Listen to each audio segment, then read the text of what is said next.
Hello, I'm Kyle Florey. And I'm Jake Moser. And you're watching Etown News on ECTV 40. Etown's Gender Sexuality Alliance invited State Representative Brian Sims to speak about his experiences, the upcoming midterms, and voter engagement. Sims is the first openly gay Pennsylvania state legislator. He talked about his outlook on college-age voters, the current Democratic races against Dr. Oz and Doug Mastriano, and the makeup of a PA state legislator. With midterms coming up on November 8th, Representative Sims pointed out the involvement of young people in voting and the political process. If you're an Elizabethtown student, you can have a very real impact on how much people vote around here, and so I strongly encourage you to do it, if not for your own rights and your own values, but for the civil rights of the people around you. General elections are less than 2 weeks away, so remember to make a plan to vote. Now for your Etown sports updates. Women's volleyball secured a win against Penn State Harrisburg last Tuesday. They won 3-0. Thursday, the team fell to Penn State Altoona, ending in a score of 3-1. But the Blue Jays tied for the record of team match digs with 139. Saturday, the team hit their 20th win of the season after sweeping Misericordia and McDaniel in a tri-match. In the first match, the Blue Jays secured a 3-0 win against Misericordia. Then they won 3-0 again later in the day against McDaniel. Women's volleyball plays tonight at Catholic University in Washington, D.C. at 7 p.m. Men's golf tied for 5th place out of 14 teams at the Lebanon Valley Invitational last Monday. Friday and Saturday, the team traveled to Hummel's Wharf, Pennsylvania to participate in the Landmark Conference Championship Preview. In round 1, the Blue Jays scored 338.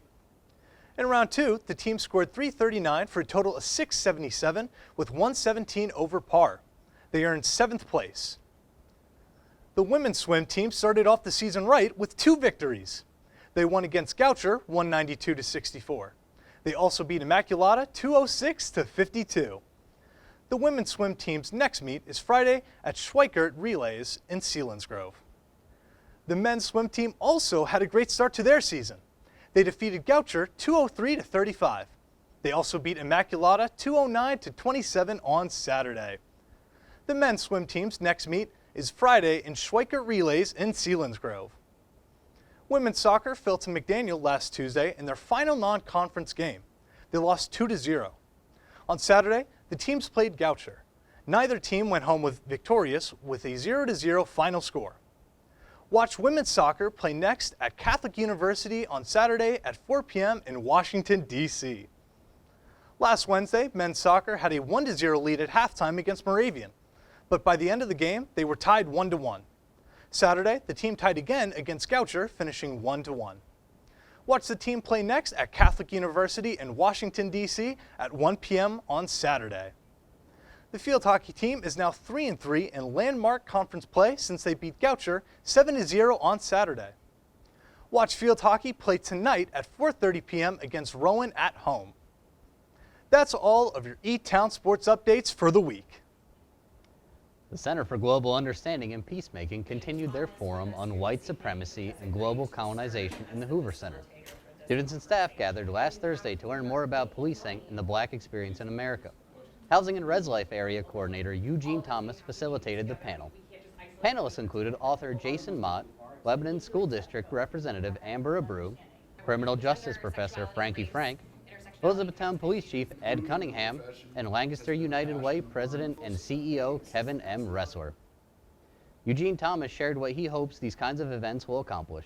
I hope it just creates more awareness in how we talk about policing, how we talk about the Black experience in America, how we talk about how we just traverse through life and what that looks like, and how we socialize and how we think and how we learn and how we continue to grow, working with communities and just working with each other. The CGUP's forum continues tomorrow with a race talk panel from 4 to 9 p.m. in the Susquehanna Room. The Bauer Center displayed the National Silent Witness Project last week. This was in recognition of Domestic Violence Awareness Month. The project honors the lives of victims lost to domestic violence. The specific figures that were portrayed had lived in Lancaster County. Viewers could learn about the victim stories and what resources are available. If you or someone you know is facing domestic violence, call the National Domestic Violence Hotline at 1-800-799-SAFE. Thank you for tuning in to E-Town News on ECTV 40. I'm Kyle Florey. And I'm Jake Moser. Make sure to subscribe to our channel so that you get the latest Etown news each week. Have a great week, and remember to Take flight, Etown!